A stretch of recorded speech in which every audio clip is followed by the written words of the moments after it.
3, 2, 1.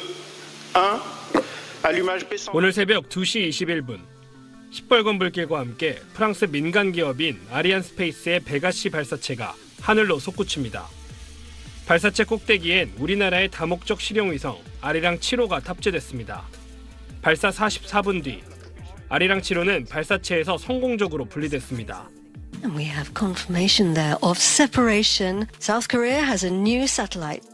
1시간 9분 뒤인 새벽 3시 30분쯤엔 지구 최남단 남극 트롤기지 지상국과 첫 교신에 성공했고 낮 1시 40분에는 대전 지상국과 교신하며 전력 생산을 위한 태양 전지판 전개, 영상 데이터 전송을 위한 X밴드 전개 같은 초기 상태를 확인했습니다. 컬러로는 1.2m, 흑백으론 30cm 크기 물체를 분간할 수 있는 초고해상도 카메라가 탑재돼 있어 고도 500에서 600km 상공에서 차량 종류까지 식별 가능한데 전 세계 5개국 정도만 보유한 기술입니다. 10년 전 발사된 광학위성 아리랑 3A호보다 판독 능력이 3배 이상 뛰어납니다.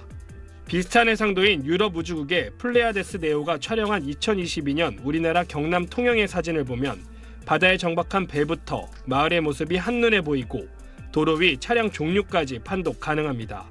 기술 경쟁력 확보를 위해서는 10cm급 고해상도, 초고해상도 위성 확보를 위해서 내년부터 다목적 실용위성 8호가 착수될 예정으로 있으며 아리랑 7호는 재난재해 상황을 확인하는 등 다양한 목적으로 내년 상반기부터 본격적인 지상 관측 영상을 제공할 것으로 보입니다. SBS 서동균입니다. 큐브셋 9번, 10번 분리 확인. 누리호 4차 발사 때 직사각형 모양의 위성이 우주로 나아가는 모습이 실시간으로 중계됐습니다. 이 위성은 1g에 7천만 원이나 하는 항암 치료제를 우주에서 만드는 실험을 하게 됩니다. 카터 대통령이 지난 8월 암에 걸렸는데 넉 달 만에 씻은 듯이 다 나았다고 선언했습니다. 지미 카터 미국 전 대통령은 지난 2015년 만 90세 나이에 암 진단을 받았습니다. 그런데 4개월 뒤 암 완치 선언을 했습니다. When I went this week, they didn't find any cancer at all. So I have good news. 이후 10년간 꾸준히 봉사활동을 하던 카터 대통령은 작년 12월 100세의 나이로 사망했습니다. 당시 카터 대통령이 투약한 약이 항암 치료제 키투루다인데 신약이어서 주목을 받았습니다. 그리고 2017년 미국의 제약회사 머크는 키투루다의 주성분 단백질인 펜브롤리주맙을 우주정거장에서 만들어봤습니다. 지상에서 만들면 단백질 결정이 울퉁불퉁하고 크기도 제각각인데 우주에서 만들어 보니 입자가 균질하고 품질이 더 좋았습니다. 정맥 주사가 아닌 근육 주사로도 투약이 가능하고 치료 효과도 더 좋아집니다. 이 키투루다의 특허가 2028년에 만료됩니다. 그래서 우리 기업이 위성에서 이 약의 단백질을 만들 수 있는지 누리호 발사를 기회로 시험해 본 겁니다. 크리스탈이 점점 자람에 따라서 중력의 영향을 받아서 가라앉기도 하고요. 그 얌전한 상태에서 이루어져야 되는데 얘네들이 회전을 하거나 혹은 다르게 배열되는, 그러니까 그 규칙성 없이 배열되는 부분들이 한두 군데씩 생기는 거죠. 무중력 실험이 우주에서만 가능한 건 아닙니다. 우주인들이 훈련하는 것처럼 자유낙하를 이용하면 일시적으로 무중력 상태가 되기 때문에 높은 곳에서 떨어뜨리는 드롭타워로 무중력 환경을 만들어 실험할 수 있습니다. 국내에서도 600m 길이의 드롭타워가 있는데 무중력 유지 시간은 최대 9초에 불과합니다. 충분한 실험이 되려면 결국 우주로 가야 하는 겁니다.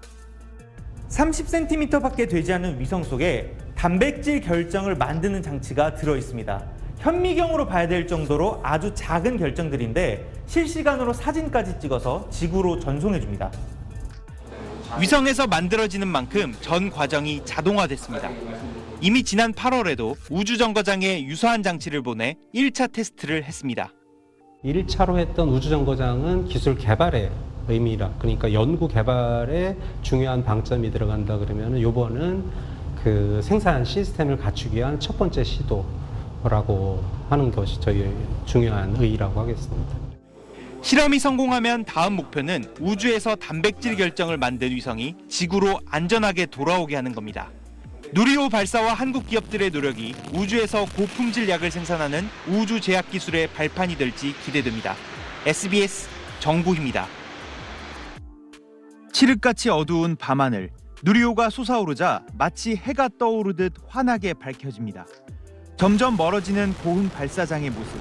발사 2분이 지나자 1단 엔진이 분리돼 바다로 떨어집니다.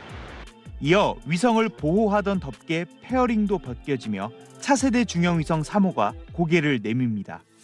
로켓 2단 엔진도 완벽히 분리되고 3단 엔진이 좌우로 움직이며 위성을 목적지까지 옮깁니다. 발사 후 13분 10초 차세대 중형위성 3호가 분리돼 무중력 우주공간을 미끄러지듯 헤쳐나갑니다. 그리고 이제 12개의 작은 위성이 20초 간격으로 2개씩 사출되기 시작합니다. 큐브셋 1번, 2번 분리 확인. 그 순간 해양 쓰레기를 탐지할 1번 위성, 접혀 있어야 할 안테나가 펼쳐진 게 포착됩니다. 발사 진동 때문으로 추정되는데 다행히 위성 교신 결과 안테나 기능에는 이상이 없었습니다. 위성이 우주 공간으로 무사히 나아갈 때마다 연구진은 안도의 숨을 내쉬었습니다. 우주로 잘 나갈 수 있나 조마조마했는데 잘 나가니까 사실 눈물도 조금 나왔고 너무 기분이 좋았습니다. 그래서 유관상 큐브위성도 문제없이 잘 사출이 되었고, 우주로 간 13개의 위성들은 길게는 2년 이상 다양한 임무를 수행합니다. 직사각형 모양의 위성에선 항암 치료용 단백질이 만들어지고, 항우연 위성엔 삼성전자 반도체를 비롯한 국산 전기 소자들이 실려 우주에서 작동하는지 시험합니다. 지난 3차 발사 때는 전체 촬영이 안 돼서 위성 한 기가 못 나간 걸 뒤늦게 파악하기도 했습니다. 이번엔 카메라를 2대 더 달아 사각지대를 모두 없앴고, 그 결과 누리호의 발사와 위성 13기의 모습을 선명히 확인할 수 있었습니다. SBS 정구희입니다. 3, 2, 엔진 점화. 새벽 1시 13분 시뻘건 불길과 함께 누리호가 하늘로 솟구칩니다. 1분 후 맥스큐, 즉 최대 동압 지점을 안정적으로 통과한 누리호는 2번의 단분리도 무리 없이 소화하며 고도를 높였습니다. 1시 25분 목표 고도 600km 상공에 진입한 뒤 13개의 위성을 정확한 궤도에 차례로 올렸습니다.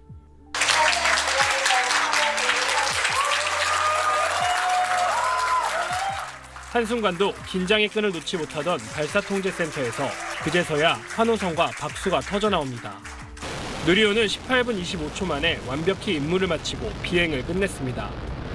우주로 사출된 차세대 중형위성 3호는 1시 55분 남극 세종기지와 양방향 첫 교신에 성공했습니다.